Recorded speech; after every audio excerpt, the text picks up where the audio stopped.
गरीब परिवार, तंदूरी चाय का व्यापार। एक गांव में सुजाता और शीनू नाम के पति पत्नी रहते थे। उनके 2 बच्चे थे। शीनू का बहुत गरीब परिवार था। बगल के गांव में एक चाय की टपरी पर काम करते हुए परिवार को संभालता। उसकी कमाई घर के खर्च में ही निकल जाती। अगर त्योहार आ जाए तो बच्चों को नए कपड़े दिलाने के लिए उसके पास 1 रुपया नहीं बचता। ऊपर से गांव में बहुत कर्जा था। उन सभी का ब्याज भरते भरते ही शीनू बहुत परेशान हो जाता। ऐसे एक दिन वो काम पर जाने के लिए तैयार हो रहा था कि शीनू को कर्ज देने वाला सुरेंद्र नाम का आदमी सामने आकर शीनू, शीनू ऐसे जोर से बुला रहा था कि शीनू घर से बाहर आकर, सुरेंद्र भाई आप आओ ना, अंदर आओ। अंदर आकर गप्पे लड़ाने नहीं आया हूँ। मेरे पैसे कब लौटाओगे बताओ। देखो आपको तो मेरी तकलीफ पता ही है, थोड़ा वक्त और दो, मैं लौटा दूंगा। यही बात तुम हर बार कहते हो। तू चुका नहीं रहा, मैं आना छोड़ नहीं रहा। पूरी तरह कह दो ना नहीं देना, मेरे पैर दुखना बंद होंगे। लिए हुए पैसे ना चुकाना अच्छा थोड़ी लगता है। बाप रे, बातें तो अच्छी कर लेता है, लेकिन जब चुकाने का हो तो आजकल ऐसे हमेशा कहता है। अब बोल रहा हूँ, तेरे पास 1 महीने का वक्त है। अगर 1 महीने में मेरे पैसे नहीं चुकाए ना तो तुम्हारा घर भी छीन लूंगा मैं। बाद में रो गिड़गिड़ाओ, कुछ भी करो, मैं नहीं मानूंगा। ऐसे बोलकर वहाँ से जाता है। उसके जाते ही शीनू पीछे खड़ी अपनी पत्नी की तरफ देखता है। सुजाता कुछ बोले बिना ऐसे ही अपने पति को देख रही थी। शीनू अपनी तकलीफें बांटकर रो ना पाकर वहाँ से चुपचाप चले जाता है। काम के पास आता है। ओनर मोहन शीनू को देखते ही, टाइम क्या हुआ है रे? 7 बजे हैं। 10 बजे क्यों नहीं आया? ये कोई सरकारी नौकरी है क्या? आराम से आने के लिए। चाय बिजनेस। गांव में सुबह होने से पहले ही यहाँ खुशबू आनी चाहिए। गांव सोनी जब तक दुकान बंद नहीं करनी चाहिए, तभी हमारा बिजनेस सक्सेस होगा। अरे सुबह से शाम तक यहीं पर रहता हूँ मैं। 18 घंटे अकेला ही रहता हूँ मैं। कोई करेगा क्या इतना काम? अगर दूसरे को रखोगे तो तनख्वाह देनी पड़ेगी, इसीलिए मुझसे करवा रहे हो। चलो अकेला ही है ना, उसकी थोड़ी तनख्वाह बढ़ा दो। ऐसा कभी सोचा है क्या आपने? मैं जब से आया हूँ तब से 6,000 के लिए कोई इस चाय की टपरी पर काम करेगा क्या? ऐसे कहते ही मोहन बहुत गुस्से से, क्या रे, ज्यादा बोल रहा है? काम करना पसंद नहीं तो जा रे, तेरे जैसे कई लोग हैं यहाँ, जा।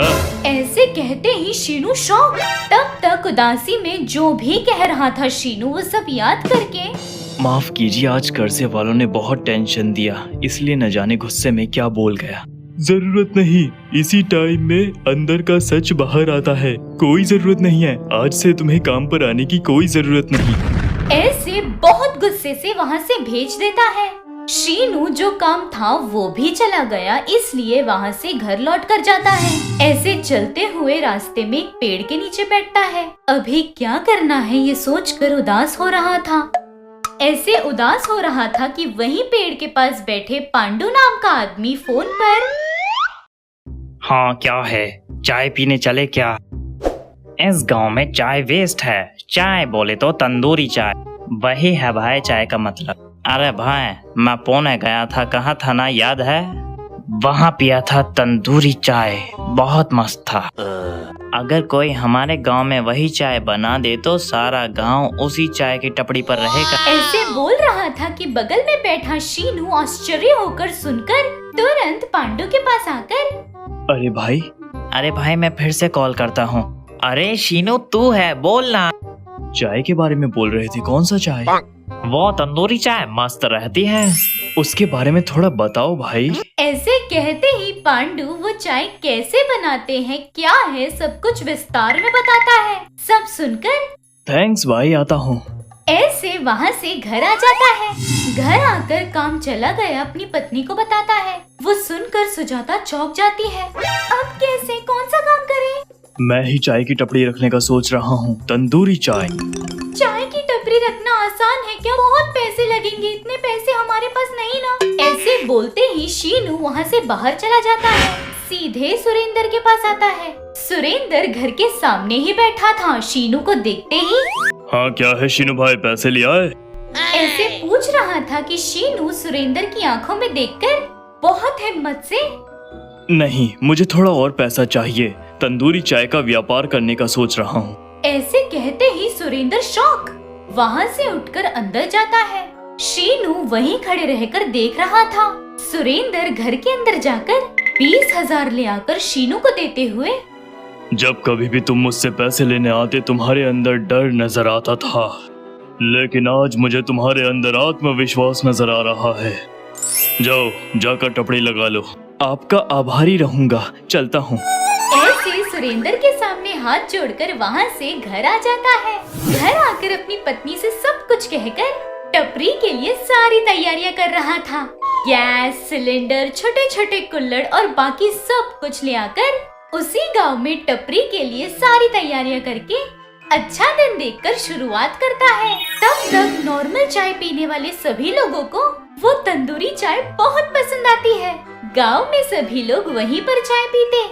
दिन भर दिन उसके चाय का बिजनेस बहुत ऊपर जा रहा था। शीनू तंदूरी चाय के नाम से आसपास के गांव में भी बहुत फेमस हो जाता है। यहाँ मोहन को काम के लिए कोई लड़का ना मिलकर खुद के काम खुद ना कर पाकर टपरी बंद कर देता है और शीनू दिन भर दिन अपनी गिराकी बढ़ाकर अपनी सारी परेशानियाँ मिटा रहा था। ऐसे एक दिन शीनू सुरेंद्र के पास आकर, भाई ये लीजिए आपके पैसे।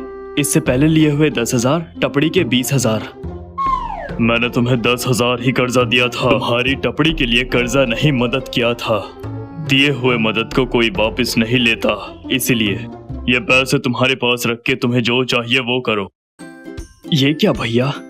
मैं बुरा इंसान नहीं हूँ।